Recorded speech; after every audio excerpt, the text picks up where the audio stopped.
Magandang araw po muli sa ating lahat. Pagpalain tayo ng Diyos sa ating pong patuloy na pagninilay ukol sa banal na misa. Atin naman pong pagninilay ngayon saglit yung Aleluya. No? Alam po natin na sa bahaging ito ng awit, bago magmabuting balita, ang lahat po ay inaanyayahang tumayo. Yung pong nakakatayo. No? Ah, ang ibig sabihin ay napakahalaga nung darating na bahagi ng banal na misa kung kaya't ang lahat ay tatayo, no?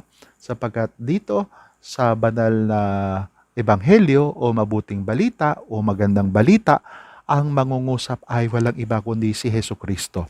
Bagamat ipinahihiram ng pari o ng diakono ang kanyang tinig, ang kanyang boses, no? Upang ito ang marinig ng tao. Ngunit alam natin na kapag ang tao ay nagbubukas ng kanyang diwa, ng kanyang kaluluwa, ng kanyang buong pagkatao sa Diyos na nangungusap sa Kanya, ito ay magdudulot ng pagtalab ng pahatid ng Diyos. At ito ay pinangungunahan din ng pagpupuri. No? Kapag may mga panauhing pagdangal, kalimitan yung mga batang maliliit halimbawa, ay mayroong mga iwinawag-iway na mga banderitas, no? Mga maliliit na watawat, no? Bilang pagtatanghal, no? Gayon din pong ginagawa natin sa Diyos. Hallelujah.